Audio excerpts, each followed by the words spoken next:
estas semanas, ¿cierto? Estos meses, varios meses ya, hemos estado hablando sobre Cristo a través de las Escrituras. Hemos estado viendo cómo es que el Señor, la persona del Hijo de Dios, la segunda persona de la Trinidad, aparece en toda la Escritura. Evidentemente, Él no había todavía encarnado en la antigüedad. Sin embargo, desde el mismo inicio, en Génesis capítulo 3, nosotros podemos ver cómo la promesa del Mesías es dada a la mujer, ¿cierto? También se condena a la serpiente y se le dice que la simiente de la mujer iba a aplastar la cabeza de la simiente de la serpiente que corresponde a nuestro adversario, nuestro enemigo, el diablo. Entonces, desde el mismísimo capítulo 3, nosotros vemos ya la promesa del Cristo Redentor, del Hijo de Dios, que vendría a redimir, que vendría de una mujer y que solucionaría el problema, nuestra enemistad con Dios. Y también cerraría de lleno lo que es la enemistad que nosotros tenemos para con Satanás. Sabemos que después de la obediencia a la tentación que Satanás realizó en Eva, y ambos, cuando a la hora de caer, lo que ocurrió fue una esclavitud de parte del ser humano. Adán peca, Adán obedece a la serpiente junto con su esposa Eva, y producto de eso viene esa esclavitud a la cual hasta el día de hoy las personas están sujetas. Sin embargo, luego que viene el Señor Jesucristo, Él cumple con la perfecta voluntad de Dios, triunfa sobre sus enemigos, según lo que nos dice Colosenses, dice, triunfando sobre ellos, dice que triunfó sobre ellos en la cruz del Calvario. Los despojó públicamente. Y eso fue lo que ocurrió ahí en la cruz. Entonces nuestro adversario, Satanás, fue derrotado. Y producto de eso nosotros podemos abrazar el día de hoy la promesa de eterna redención en Cristo Jesús. Sin embargo, en Génesis capítulo 3 nosotros vemos la idea de el Hijo de Dios como Salvador. Sin embargo, nosotros en Génesis capítulo 1 vemos la presencia del Hijo de Dios como el Verbo de Dios. Recordemos qué es lo que dice Génesis. Dice, en el principio Dios creó los cielos y la tierra. Y dijo Dios, palabra salió de su boca. Esa palabra es el Hijo de Dios. Antes de la encarnación, el apóstol Juan dice, en el principio era el Verbo, y el Verbo estaba con Dios, y el Verbo era Dios. El Verbo es la palabra, aquella palabra que salió de la boca del Padre, en el Génesis capítulo 1, es la presencia clara del Hijo de Dios previo a encarnarse. Entonces, desde el mismísimo Génesis 1, nosotros vemos cómo es que nuestro Señor Jesucristo está participando en el proceso de la creación y cómo en Génesis capítulo 3 Dios ya nos promete por medio de Él, de su Hijo Jesucristo, la eterna redención y la resolución a la enemistad que la simiente de la mujer, es decir, todo el género humano, tiene con Satanás y su simiente. Entonces, vimos nosotros desde el comienzo de la Escritura, vemos cómo hay un hilo conductor que une cada libro. De pronto, a las personas que hacen una lectura casual de la Biblia, no le encuentran el hilo conductor a lo que ésta se refiere.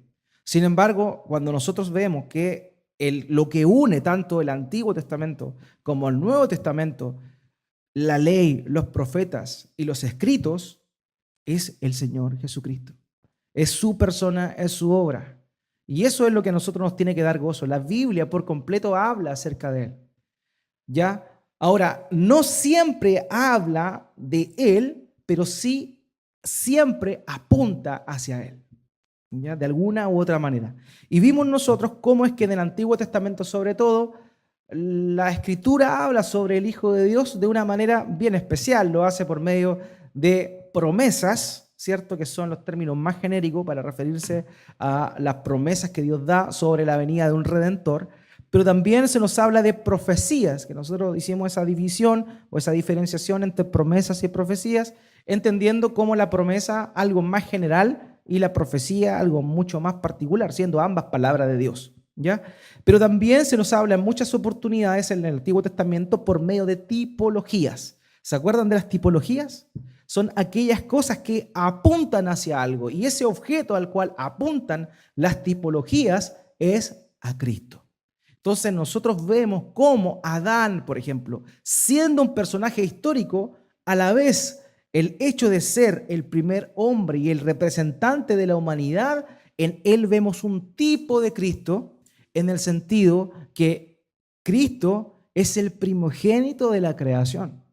Cristo es el unigénito de Dios. Cristo es aquel representante de un pueblo. Y es ahí donde nosotros vemos, ¿cierto?, cómo es que en la persona de Adán también vemos reflejados ciertos rasgos que Cristo iba a venir a cumplir, pero a diferencia de Adán, de una manera perfecta. Vimos nosotros y hicimos su paralelo en aquel momento y vimos que la tentación que Adán recibió junto a su esposa Eva es básicamente en esencia la misma tentación que el Señor Jesucristo tuvo en el desierto. Pero las condiciones eran totalmente contrarias. Vemos a un Adán en un huerto con mucho alimento, mientras que muchos años después, miles de años después, vemos a quién, a un Jesús siendo tentado, pero ¿dónde? En un desierto. Las condiciones de la tentación eran totalmente paralelas y de alguna forma distintas en naturaleza, pero la idea de la tentación era básicamente la misma. La diferencia es que Adán cayó mientras que Cristo venció. Y no tan solo nosotros vimos cómo en las personas nosotros encontramos tipologías de Cristo. Por ejemplo, la famosa historia de Sansón. Nosotros vemos a Sansón, ¿cierto? Un hombre fuerte, un hombre ungido. ¿Se acuerda de esa palabra?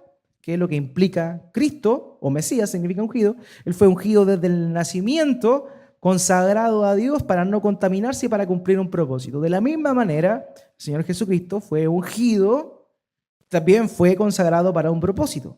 La diferencia sabida es que Sansón era un pecador dado a las mujeres, mientras que nuestro Señor Jesucristo nunca pecó. Vemos que Sansón, de una manera heroica, para destruir a sus enemigos, llega al punto incluso de arriesgar su propia vida y morir por la libertad de su pueblo. Y vemos en Cristo Jesús la misma idea, pero siendo Él perfecto a diferencia de Sansón. Cristo muere para la libertad de su pueblo. Y es así como nosotros vemos, ¿cierto?, las tipologías en personas en el Antiguo Testamento. Pero también vemos tipologías de otra forma. Por ejemplo, en ciertos personajes que se mencionan en el Antiguo Testamento y también en elementos mencionados. Vimos, por ejemplo, cómo el ángel de Jehová se le denomina una teofanía, que es una manifestación o una representación de Cristo. Ahora, eso de ninguna manera nosotros llegamos a esa conclusión aquella vez que no podríamos decir de ninguna forma que el ángel de Jehová es Cristo preencarnado, porque no hay ningún relato en el Nuevo Testamento que afirme esa tesis. Lo que sí podemos decir que es una representación de Jesús, una tipología de Jesús de la misma manera como lo fue Adán, como lo fue Moisés y como lo fue Noé, pregonero, predicador de justicia en su momento. Entonces vemos cómo el ángel de Jehová de alguna forma a veces manifiesta ciertas similitudes con lo que Cristo vendría a hacer. También hablamos de Melquisedec. ¿Se acuerda este personaje misterioso que aparece ahí en Génesis, cierto capítulo, si mal no recuerdo, 14, donde se ve esta escena cuando Abraham va a luchar contra la confabulación de reyes que habían ahí para liberar a su sobrino Lot, y vemos cómo él derrota a sus enemigos y de todo el botín aparta el 10% de lo que había recuperado de lo que los otros habían robado, y eso se lo entrega ¿a quién? A un rey que se llamaba Melquisedec, cuyo nombre significa rey de justicia. Rey de justicia. El autor de Hebreos dice que ese Melquisedec es una representación de Cristo, que es el verdadero rey de justicia. Entonces vemos nosotros esa tipología por medio de personas y también por medio de estas teofanías, pero también la vemos nosotros por medio de elementos. Por ejemplo, el tabernáculo, ¿cierto? El tabernáculo. Nosotros vimos también cómo es que el tabernáculo apuntaba a Cristo. Cómo es que lo primero que se hacía cuando Dios estableció el ritual de los sacrificios, lo primero que se hacía era matar a un cordero, ¿cierto? Para sacrificarlo, derramando su sangre y quemándolo completamente. Y vemos cómo es que Cristo es el Cordero de Dios que quita el pecado del mundo. Entonces, esa forma también, la tipología por medio del tabernáculo, nosotros encontramos a Cristo, pero de una manera tipológica. Cristo, amados, es el antitipo. ¿Qué significa antitipo? El prototipo original. El tipo es la figura sombría que apunta hacia la realidad. La realidad es el antitipo que correspondería a nuestro Señor Jesucristo.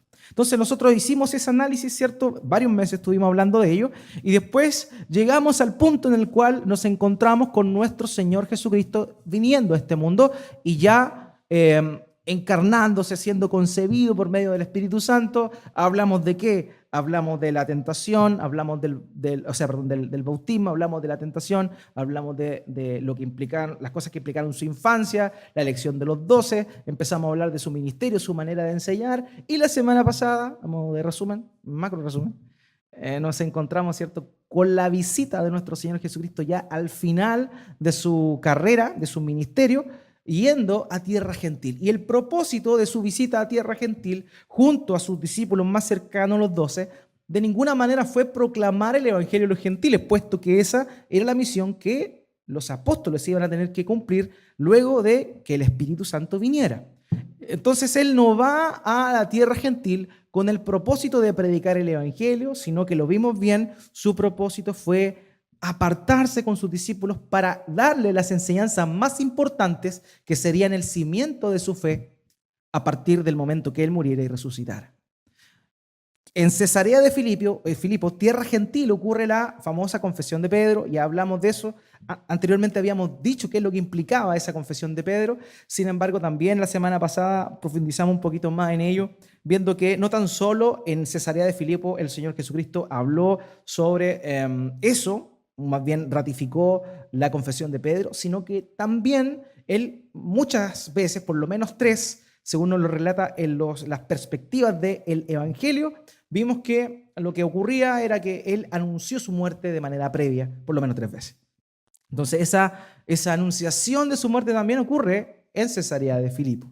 Entonces lo que enseñó en Cesarea de Filipo y en tierra gentil el Señor Jesucristo fue la base de lo que los discípulos posteriormente predicarían. ¿Ya? Predicaría. Después de ese evento, en Cesarea de Filipo, nosotros nos encontramos con este otro evento que vamos a estar hablando esta mañana, que hace relación a la famosa transfiguración. La transfiguración aparece ahí en los relatos de los evangelios sinópticos. Tenemos que comprender, sí, que este evento de la transfiguración va ligado a lo que sucedió en Cesarea de Filipo. ¿Ya? Va muy ligado. Es necesario decir que eso es así producto de una mención que se hace en los 3 evangelios sinópticos. Dice que pasados X días después del acontecimiento en Cesarea de Filipo, el Señor reunió a 3 de sus discípulos y subió a un monte alto. Eso, haciendo un paralelo entre todos los relatos, es lo que dice el texto. Ahora, nosotros sabemos que en la cronología de los evangelios, nunca los autores pretendieron darnos un registro histórico cronológico acabado. Sin embargo, causa curiosidad que los 3 escritores del evangelio mencionan los días que ocurrieron entre la confesión de Pedro en Cesarea de Filipo a la transfiguración. ¿Por qué mencionan eso? Simplemente porque lo que ocurrió en Cesarea de Filipo va directamente relacionado con lo que ocurre en el monte de la transfiguración. Esa es la razón por la cual nosotros vemos y sabemos, tenemos certeza de aquello. ¿Cuándo sucede la transfiguración? Veamos lo que aparece en Marcos capítulo 9, versículo 2. Dice, fíjese en esto, 6 días después, Jesús tomó consigo a Pedro, a Jacob y a Juan y los llevó a una montaña alta donde estaban solos. Allí se transfiguró en presencia de ellos. Marcos entonces señala que fueron 6 días después. Mateo, al igual que Marcos, también señala que fueron 6 días. Sin embargo, nosotros encontramos en Lucas, capítulo 9, verso 28, que Lucas dice: unos 8 días después de decir esto, Jesús, acompañado de Pedro, Juan y Jacobo, subió a una montaña a orar. Entonces, ¿qué dicen los escépticos? Bueno, aquí encontramos una clara contradicción en el testimonio de los que escribieron los relatos del Evangelio. Por una parte, Marcos y Mateo señalan que fueron 6 días, mientras que Lucas señalan que fueron 8. Ahora, tenemos que entender también la forma gramatical en la cual están escritas ambas cosas.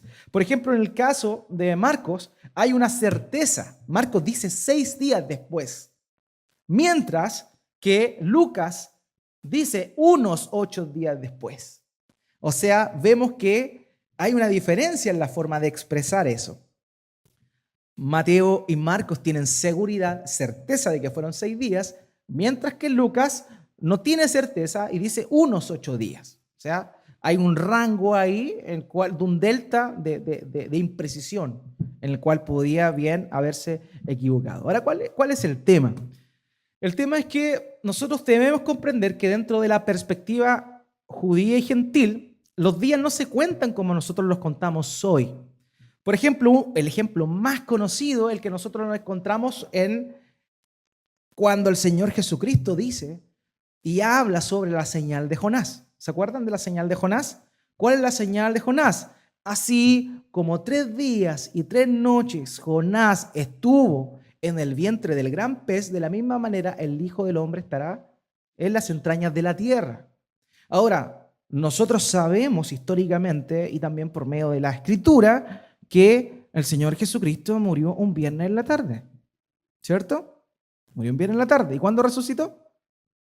El primer día de la semana. ¿Cuándo es el primer día de la semana? Entonces, si usted lo nota, usted podría decir, viernes en la noche, ¿cierto? Sábado en la mañana, sábado en la noche, va a ir recién un día. Y después viene el domingo, el primer día de la semana, y ya había resucitado. ¿Qué pasó ahí? ¿Se cumplió los 3 días y las 3 noches? Se cumplió. Todo depende de la perspectiva en la cual nosotros lo estamos viendo. Para los judíos en aquel entonces, los días, se decía de una manera, como se llama una metonimia, que se dice una cosa para referirse a otra. Se decía normalmente un día y una noche para referirse a un atardecer simplemente. Pero la forma de decirlo era un día y una noche. Entonces lo que vemos nosotros acá es que en realidad no es que el Señor Jesucristo no estuvo 3 días, estuvo 3 días, pero desde la perspectiva como lo veían los judíos, ¿ya? De la misma forma, muy probablemente la diferencia que existe entre la concepción o la percepción de Lucas versus a los otros es que probablemente Lucas contó los atardeceres.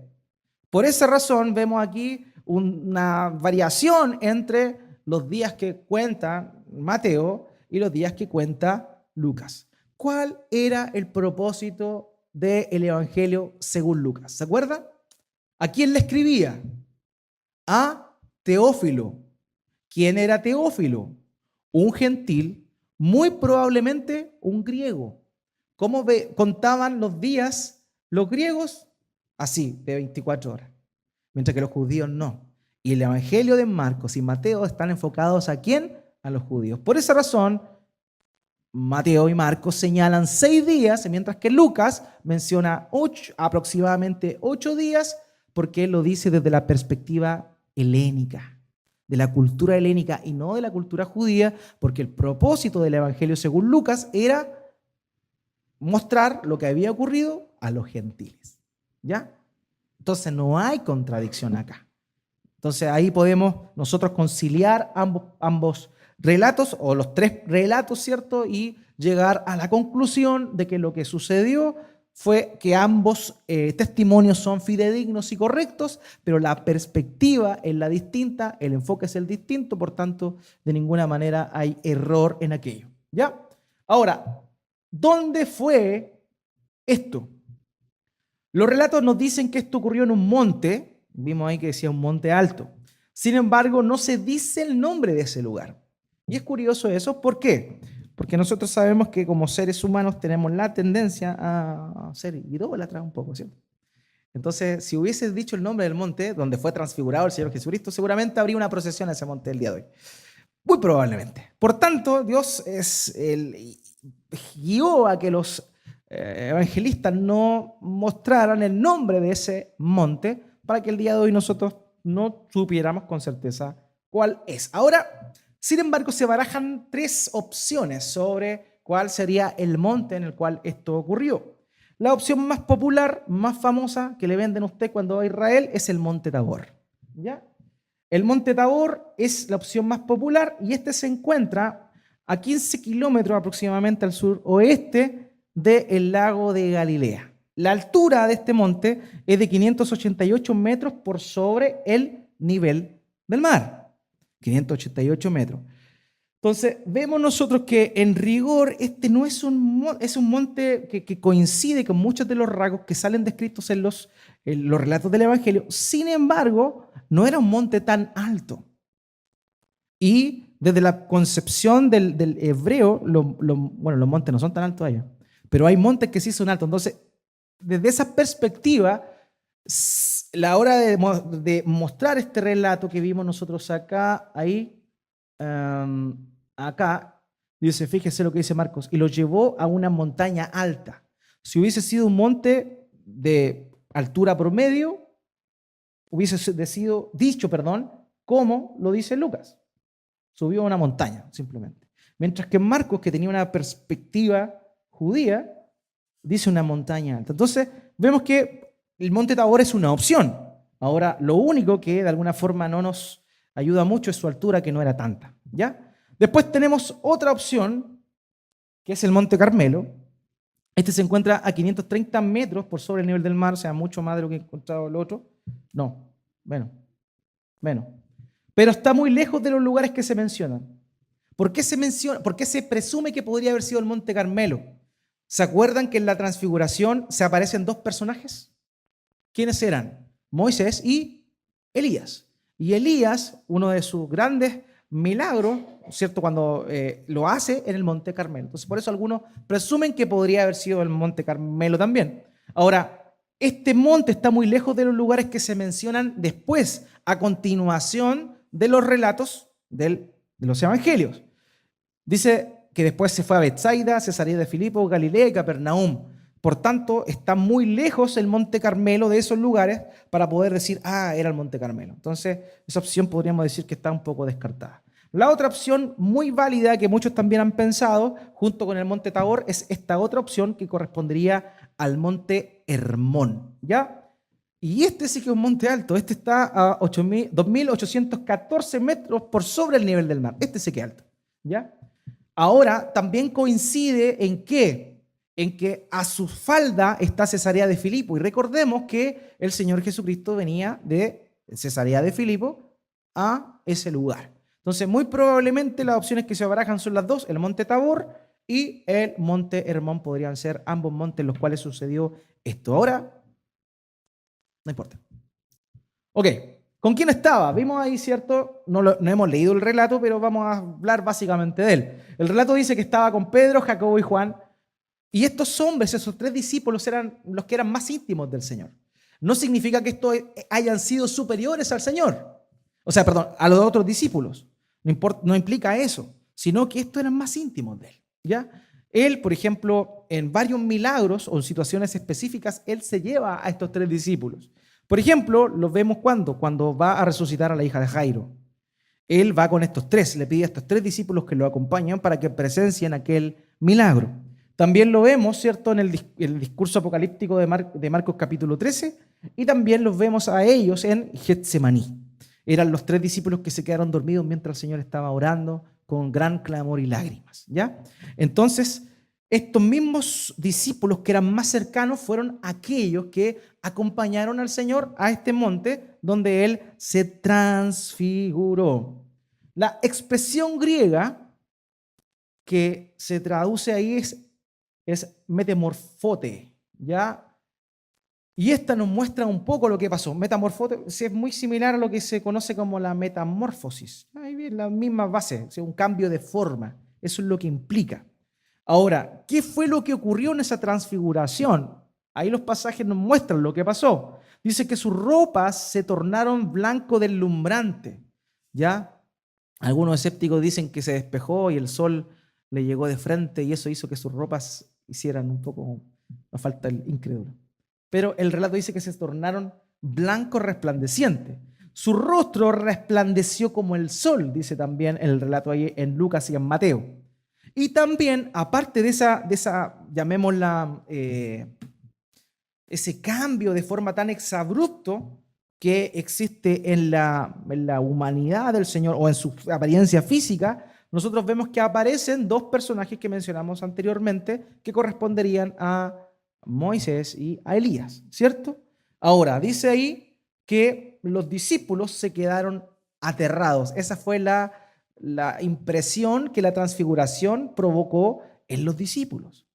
O sea, era algo totalmente fuera de lo natural, fuera de lo natural. Recordemos que el Señor Jesús, cuando se encarna, en ningún momento Él perdió sus atributos divinos.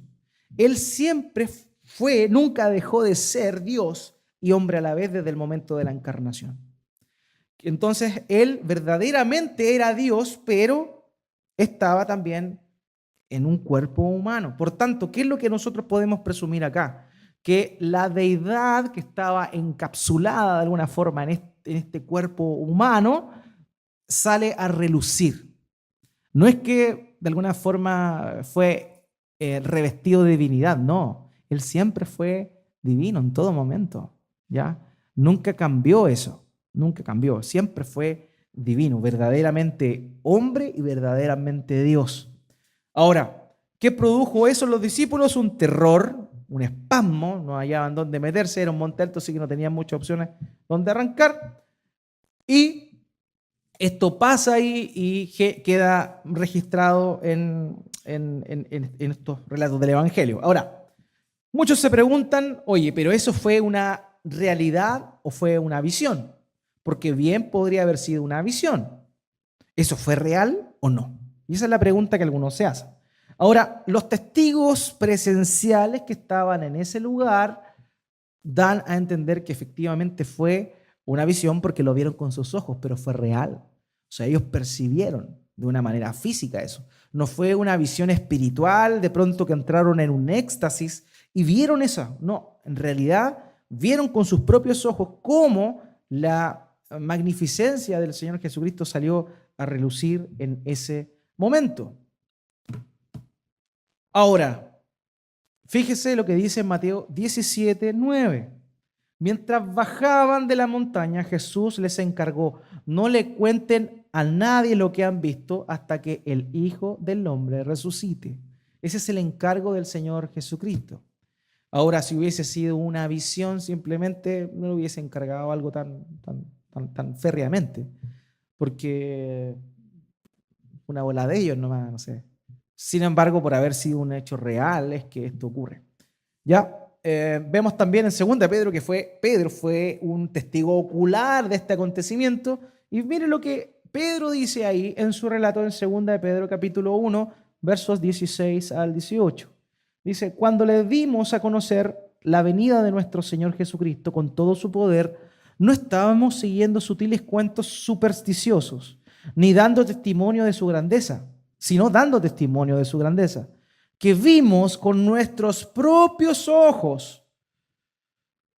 Él recibió honor y gloria de parte de Dios el Padre cuando desde la majestuosa gloria se le dirigió aquella voz que dijo, este es mi Hijo amado, estoy muy complacido con él. Nosotros mismos oímos esa voz que vino del cielo cuando estábamos con él en el Monte Santo. Entonces, un testigo presencial de aquel acontecimiento que fue el apóstol Pedro, dice que eso fue un acto real, por tanto no fue simplemente una visión que se les vino a su mente, fue algo real. Ellos contemplaron con sus propios ojos y ellos oyeron con sus oídos las palabras que Dios estaba anunciando. Ahora, ¿cuál fue el propósito de esta de esta situación o de este evento tan importante que por lo menos los tres evangelistas que son conocidos como los evangelios sinópticos realizan de acuerdo a la transfiguración. ¿Cuál sería el motivo? ¿Por qué razón queda esto registrado? ¿Qué significaba ese momento de la transfiguración? Y la verdad es que la misma escritura se encarga de hacernos ver a qué se refería con eso. Y la verdad es que, de alguna forma, esto era un anticipo, ¿ya?, de lo que sería la parousia, la venida, la segunda venida del Señor Jesucristo en gloria.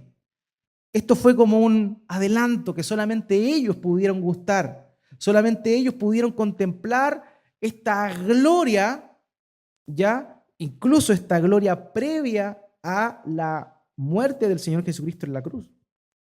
Entonces, nosotros podríamos decir que esta gloria que tenía el Señor era una gloria no de la misma manera de la gloria que alcanzó luego de la resurrección. Recordemos lo que dice el apóstol Pablo a los Filipenses en capítulo 2. Dice que luego de haber llevado a cabo su obra, Dios lo exaltó hasta lo sumo, le dio un nombre que sobre todo nombre, para que ante el nombre de Jesús toda rodilla se doble, tanto en el cielo, en la tierra y debajo de la tierra, y toda lengua confiese que Jesucristo es el Señor, para gloria de Dios Padre. Entonces, esto ocurre antes de la obra de Cristo. Por tanto, muy probablemente la gloria que vieron en el Señor Jesucristo por medio de esa transfiguración no es la misma gloria y majestad que tendrá el Señor Jesucristo cuando vuelva por segunda vez. Ya no de una manera como un siervo sufriente, sino como un rey victorioso, un juez que viene a emitir su juicio.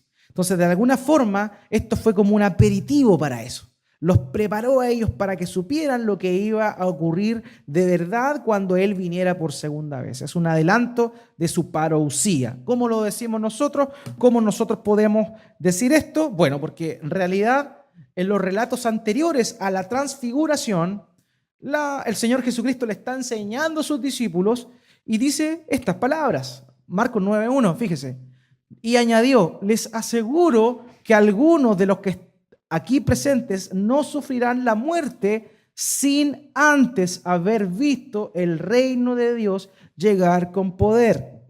Muchas personas malentendieron este relato, esta enseñanza del Señor Jesús, y pensaron que el Señor Jesucristo iba a venir en el tiempo de los apóstoles, su segunda venida. Eso es lo que muchos creyeron. Por tanto, ellos estaban esperando que inmediatamente luego de la obra de Cristo, la ascensión, la venida del Espíritu Santo, viniera nuevamente el Señor Jesús, ¿ya? Esa era la esperanza. ¿Por qué? Porque entendieron este pasaje como que si se estuviera refiriendo a eso, a la segunda venida del Señor. La segunda venida ya en gloria y majestad. Sin embargo, esto aparece aquí previo a la transfiguración. Por tanto, la transfiguración es el cumplimiento de esto. Les aseguro que algunos de los aquí presentes no sufrirán la muerte sin antes haber visto el reino de Dios llegar con poder. La transfiguración representaba de alguna forma limitada el poder y majestad que el Señor Jesucristo va a tener en su segunda venida. De esa forma se cumple todo lo que aparece ahí. Algunos de los presentes, que fueron 3, no murieron sin antes haber visto esto, ¿cierto? El reino de Dios llegar con poder. Fíjese lo que dice en Mateo 16:28, que también es el relato paralelo y que también se nos da antes de esta visión de la transfiguración. Dice aquí en el relato paralelo, les aseguro que algunos de los aquí presentes no sufrirán la muerte sin antes haber visto al Hijo del Hombre llegar en su reino. Entonces, esa manifestación que ocurre 6 días después es el cumplimiento de estas palabras que el Señor Jesucristo dio. Por eso es tan importante, fue importante para los discípulos registrar los días. Nosotros tenemos pocos relatos con los días de la obra del Señor Jesús o su itinerario. En realidad, lo que más sabemos es sobre su última semana, cuando Él entra en Jerusalén, ¿cierto? Ahí nosotros podemos ver cómo es que, de alguna forma, establecer esto ocurrió un lunes, esto ocurrió un martes y así, pero en realidad no hay ningún otro evento de lo ocurrido en el ministerio del Señor Jesucristo que nos muestra a nosotros eso, que nos muestre ese detalle de días. ¿Por qué era importante mencionar los días? Porque era el cumplimiento de esta promesa que el Señor había hecho. Ahora, otra pregunta que se nos viene cuando nosotros analizamos esto: ¿por qué Moisés y Elías estaban ahí? ¿Cierto? Hay varias razones, ¿cierto?, que nos pueden dar una respuesta. Ahora, hay una cosa que igual es bien interesante. Cuando aparecen Moisés y Elías, los discípulos los ven y los reconocen inmediatamente. Eso es algo bien interesante. ¿Por qué? Porque ellos nunca vieron a Moisés y nunca vieron a Elías. Sin embargo, en ese momento, cuando estos personajes aparecen, ellos no dudan en que son ellos. Entonces, es bien interesante notar eso. ¿Qué ocurrió? ¿Qué pasó? ¿Acaso Moisés y Elías, como los reality antiguos, tenían su nombre aquí en una polera? ¿Cómo descubrieron eso? Es bien interesante. Probablemente Dios le puso esa convicción y esa revelación espiritual a los discípulos para que pudieran ver que ellos eran precisamente Moisés y Elías. ¿Ok? Ahora, ¿por qué razón? Hay varias teorías también. Una de ellas es que Moisés y Elías representan el testimonio de la ley y los profetas. ¿Se acuerdan que no hay testimonio válido desde la perspectiva hebrea, judía, sin uno o dos testigos? Entonces, ¿qué es lo que vemos nosotros acá? Aquí aparecen dos testigos, Moisés y Elías. Entonces, de alguna forma, algunos piensan o consideran que Moisés representa a la ley que testifica acerca de Cristo y que Elías representa a los profetas que testifican de Cristo. ¿Ya? Esa es una de las interpretaciones. Fíjese lo que dice aquí la promesa en Malaquías 4, del 4 al 5. Dice: acuérdense de la ley de mi siervo Moisés. Recuerden los preceptos y las leyes que le di en Horeb para todo Israel. Estoy por enviarles al profeta Elías antes de que llegue el día del Señor, día grande y terrible. Entonces, algunos utilizan este pasaje para decir, bueno, efectivamente, la ley de mi siervo Moisés se aparece ahí y también se aparece Elías, que era aquel que había de venir antes de la segunda venida del Señor, el día del Señor grande y terrible. Entonces vemos que el mismo Señor Jesucristo se encarga de decir que aquel Elías que había de venir fue Juan el Bautista y no necesariamente Elías, ¿ya? Entonces, las personas que interpretan que el motivo por el cual se apareció Moisés Elías fue el cumplimiento de la ley y los profetas testificando acerca de Cristo, se toman de esto para decir eso. Hay otra teoría que dice que fueron estos personajes porque ambos fueron arrebatados al cielo, ambos fueron llevados al cielo. Nosotros sabemos, ¿cierto?, que Elías en el momento fue separado por un carro de fuego con Eliseo, y dice que vino un torbellino y que Elías subió en un torbellino y se fue al cielo y no conoció la muerte, ¿cierto? Y también, la Escritura dice que Moisés murió, particularmente ahí en Deuteronomio 34, si mal no recuerdo, pero también relata, y creo que está ese pasaje, que nunca nadie halló su cuerpo ni su tumba. Por tanto, se presume que murió, pero en realidad nadie lo vio morir. Entonces, algunos dicen, bueno, ni Moisés ni Elías gustaron la muerte, ambos fueron llevados por Dios. Ahora, la pregunta que se nos viene es, bueno, esa historia también nos suena conocida. Enoc, ¿cierto? Séptimo desde Adán. También dice la Escritura que no conoció la muerte, que Dios se lo llevó. Entonces, ¿por qué no Enoc y sí Moisés? Si fuese así, esa es la razón por la cual Dios escoge a Moisés y a Elías, ¿cierto? Vemos aquí en Deuteronomio 34 lo que le comentaba. Allí en Moab murió Moisés. Obviamente sabemos que Deuteronomio fue escrito en su mayoría por Moisés, pero Moisés no iba a escribir sobre su muerte, ¿cierto? ¿Estamos claros? Entonces dice, allí en Moab murió Moisés, siervo del Señor, y tal como el Señor se lo había dicho, y fue sepultado en Moab, en el valle que está frente a Bet-peor, pero hasta la fecha nadie sabe dónde está su sepultura.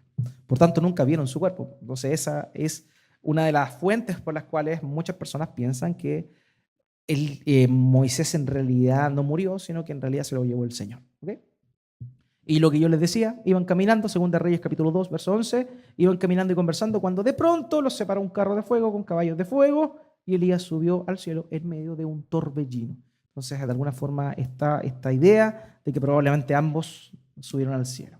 La tercera razón es que fueron ellos dos, Moisés y Elías, los únicos que vieron una manifestación de la gloria de Dios, o sea, una teofanía, en un monte alto precisamente. Vimos que Moisés se encontraba en el monte Horeb cuando tiene la visión, ¿cierto? Se le aparece el ángel en medio de la zarza y ahí él recibe el llamado de Dios. También vemos cómo es que Elías se encontraba en el monte Carmelo, ¿cierto? Estaba ahí meditando cuando de pronto viene la manifestación de la gloria de Dios, la cual no estaba en el torbellino, sino que estaba en el silencio apacible. No sé si lo recuerda usted. Ahí está. Éxodo 24:1. También le dijo el Señor a Moisés: sube el monte a verme, junto con Aarón, Nadab y Abiú y 70 de los ancianos de Israel. Ellos podrán arrodillarse a cierta distancia. Entonces aquí nos muestra este pasaje cómo es que la visión que tuvo Moisés de Dios, de esta manifestación de Dios, fue en un monte. Y también el otro pasaje que nos muestra cómo ocurrió lo mismo con Elías. Primero de Reyes, capítulo 19, versos 11 al 12, dice: el Señor le ordenó: sal y preséntate ante mí en la montaña, porque estoy a punto de pasar por allí.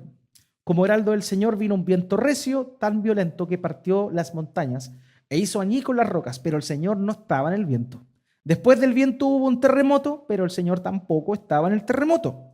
Tras el terremoto vino un fuego, pero el Señor tampoco estaba en el fuego. Y después del fuego vino un suave murmullo. ¿Ya? Entonces aquí nosotros vemos cómo es que también tanto Moisés como Elías tuvieron una revelación de Dios, una teofanía, una aparición de Dios, ¿dónde? En un monte precisamente. Entonces estas son posibles razones por las cuales esto ocurrió.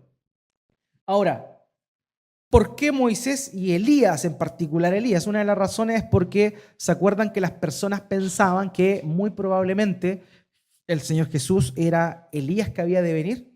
Hay varios que pensaban eso. Cuando el Señor le pregunta a los discípulos qué pensaban las personas, cuál era su identidad. Entonces vemos eso ahí. Entonces, para descartar que el Señor Jesucristo era el Elías, desaparece Elías. Entonces esa es también una de las razones probables por la cual desaparece Elías. ¿Ya? Ahora, cualquiera de estas opciones podría ser. Ninguna niega a la otra. ¿Ya? Y curiosamente, todas tienen su asidero, todas tienen lugar. Así que cualquiera de ellas podría ser. O alguna o todas. ¿Ok? Ahora, otro hito importante, otro elemento importante dentro del relato de la transfiguración es la voz que se oye en el cielo. ¿Se acuerdan cuando el Señor Jesucristo es bautizado por Juan el Bautista y se abren los cielos, se oye una voz que dice: este es mi Hijo amado en quien tengo complacencia? ¿Ya? Eso es lo que ocurre. Perfecto, pero ahora, nuevamente, en esta etapa ya cúlmine del ministerio del Señor Jesucristo, la voz del cielo se aparece precisamente en el momento en el cual Él está transpuesto, está manifestado con toda su gloria. Entonces, la diferencia que vemos aquí entre el testimonio del bautismo en comparación con el testimonio del monte de la transfiguración es que las palabras no iban dirigidas al Señor. En el bautismo eran: este es mi Hijo amado en quien tengo complacencia. Era como un reconocimiento de que Cristo era el Hijo de Dios. Sin embargo, en esta oportunidad, la voz es para los discípulos, porque le dice: este es mi Hijo amado, a él oíd. Entonces ahí Él está usando esa expresión, Dios está usando esa expresión para llamar a estos 3 discípulos que se encontraban en ese lugar a que oyeran atentamente todas las palabras que el Señor Jesucristo dijo y diría. Y ya recordamos que Él había manifestado ya claramente su identidad como el Mesías, el Hijo de Dios. Por tanto, óiganlo a Él implica eso. Ahora, otra cosa importante que se da es la reacción de Pedro, ¿cierto? La reacción de Pedro. Vemos que cuando aparece Elías y Moisés, y ve a Jesús transfigurado, Pedro, arrebatado como siempre, ¿qué hace? Dice, hoy aguantemos un ratito, voy a armar una enramada, unas tiendas para que nos quedemos acá, pues si aquí está la gloria, quedémonos acá. Entonces, ¿qué fue lo que ocurrió ahí? De alguna forma, Pedro vio el hecho de que fueran 3 ramadas, una para cada uno, mostraba que Pedro vio a los 3 a la par. Porque bien podría haber dicho, bueno, hagamos una enramada para el Cristo glorificado. Pero él dice 3, o sea, una para cada uno, dando a entender que él comprendió que esos 3 personajes que estaban ahí eran igual de importantes. Entonces, luego de eso viene la voz del cielo, que dice, este es mi hijo amado. Entonces hay una confirmación que él no es igual que Moisés y Elías. Él no es un profeta común y corriente, él es el profeta. Y no tan solo el profeta, él es su hijo amado. Óiganlo a él, no a Elías, no a Moisés, óiganlo a él, ¿ya? Y también esa es una de las razones por cual la voz del cielo lo dijo. Hebreos capítulo 1, verso 2, el escritor de Hebreos nos dice la diferencia que existe entre la palabra de Dios o la revelación de Dios dada de antemano en comparación con la revelación dada por medio del Hijo.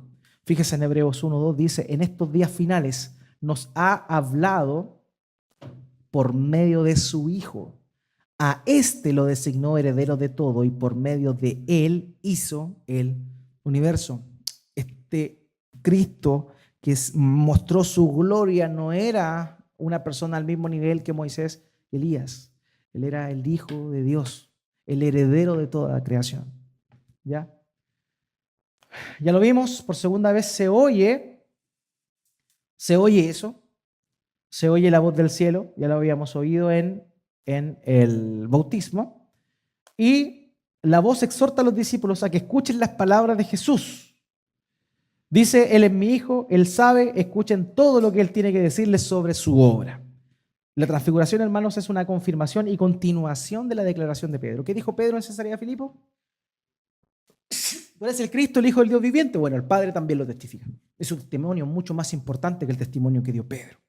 Entonces, la voz del cielo ratifica aquí que en realidad Él era el Hijo de Dios. Y si era el Hijo de Dios, por tanto también era Dios mismo. Entonces, a modo de resumen, hoy día hablamos de la transfiguración. Vimos que, aparte de estos detalles sabrosos, ¿cierto? De dónde era y todas esas cosas, vimos lo más importante que tiene que ver qué representa la transfiguración. Y la transfiguración es un aperitivo de lo que va a significar la segunda venida de nuestro Señor Jesucristo.